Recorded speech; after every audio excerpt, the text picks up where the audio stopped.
Hello and welcome to some more Star Citizen. There was loads of information about armor, physical damage systems, ammo types, the player status systems, the UI improvements, sound stuff that they're doing for the game, and they gave us a load of this around CitizenCon, and I wanted to compress it into a load of info here and share it. I was able to talk to the devs a little bit, and there's a little bit more I can put into context here, and the weapon and armor stuff is very juicy information. So armors will do a number of things, and they can affect the players that are wearing them. So we're talking about FPS armor. They can give you environmental resistances, physical damage protection, they affect the amount you can carry and your inventory space, and they affect HUDs that the player has, and your sort of like sensor and detection of other stimulus around you. Armors and items, for that matter, produce power as well as a signature, which can be detected by other people's scanners, by ships, and all that sort of jazz. Armor will provide players with life support as long as the sort of like suit is fully enclosed, and that's going to affect you quite a lot.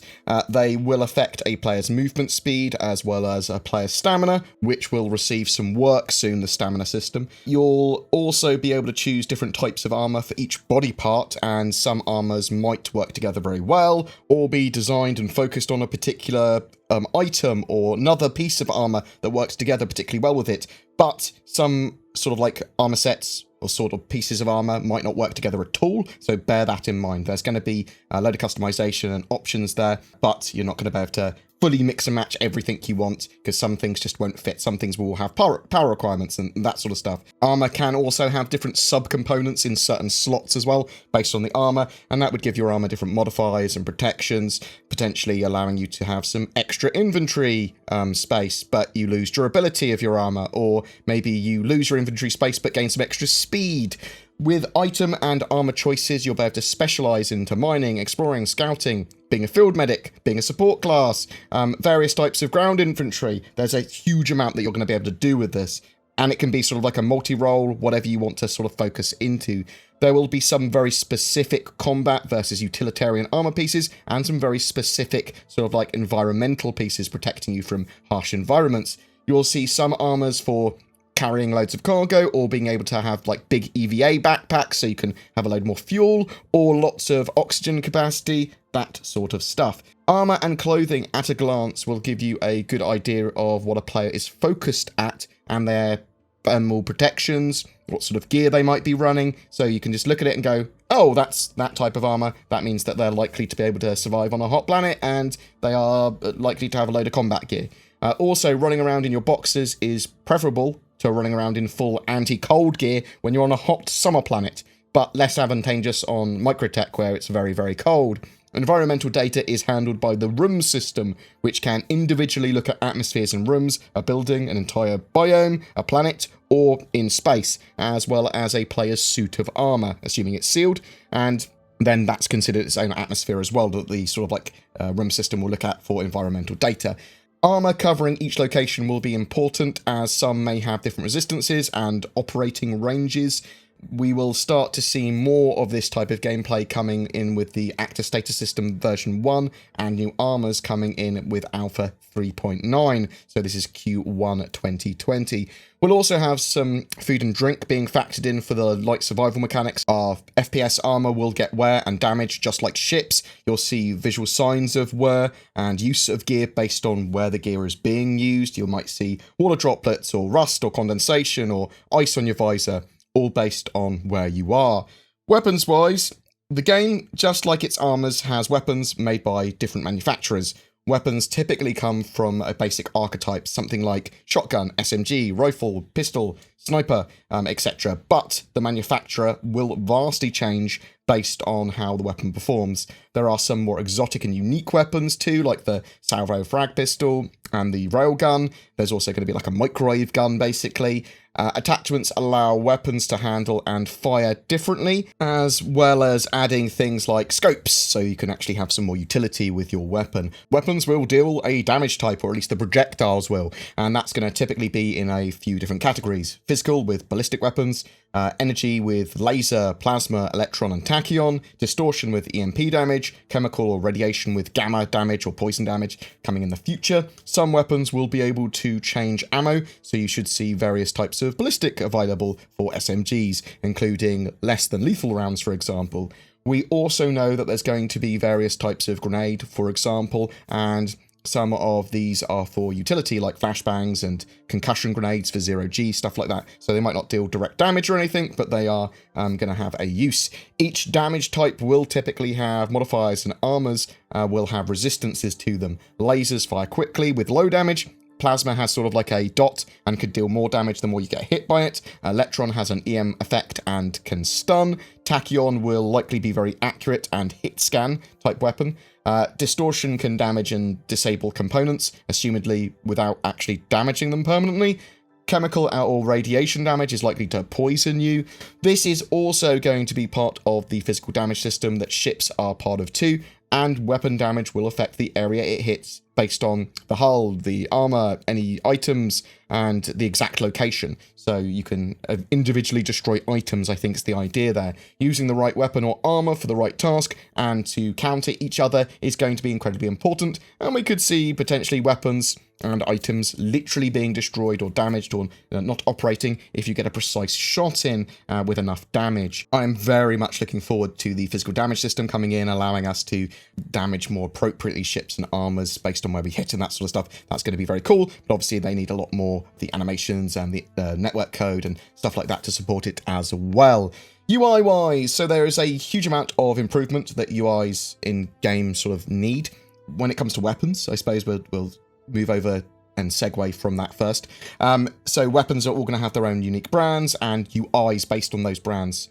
You'll see like weapon readouts and how many bullets you've got on them and that sort of stuff. That's all part of the UI. There is a load of problems with the UIs in the game at the moment and HUDs and all that sort of stuff, and they're going to be putting a huge core UI update out in the future with improvements to everything from HUDs to UIs to screens to MFDs to the mobiGlass and the panels and button related stuff as well. They're going to move in favor of a more diegetic button system over the inner thought system as well. So what I mean by this is that when you go into an elevator or use buttons at the moment, it sort of like gives you options when you interact with them. Instead of having options, you'll literally be pushing the buttons. So you'll be able to see at a glance what buttons and panels can do, and then you'll be able to literally click on those buttons. In the shorter term, we're going to get more tactile buttons.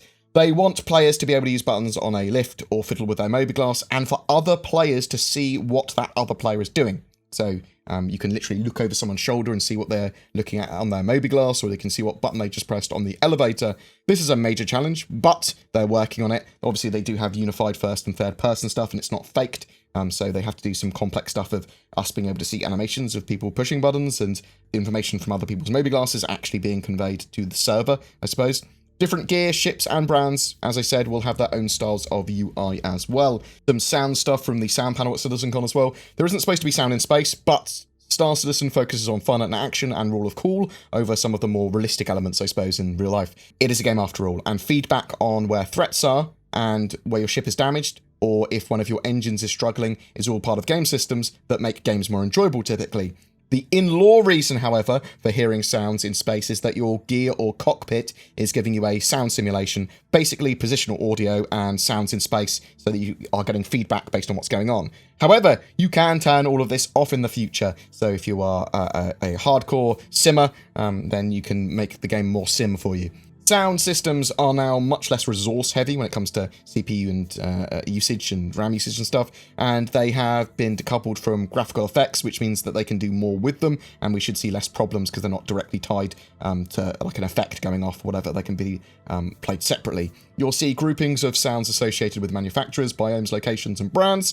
Sounds in Star Citizen are typically a load of different layers all happening at the same time. Each thruster is its own sound source that can be affected by damage and the environment. You'll see sound attached to item condition, so you'll literally be able to work out how damaged something is, even in the dark. Weather will change and affect sounds that you hear in your ship and that sort of stuff as well. Wind will react with things. They're going to be adding a sonic boom effect in the future as well.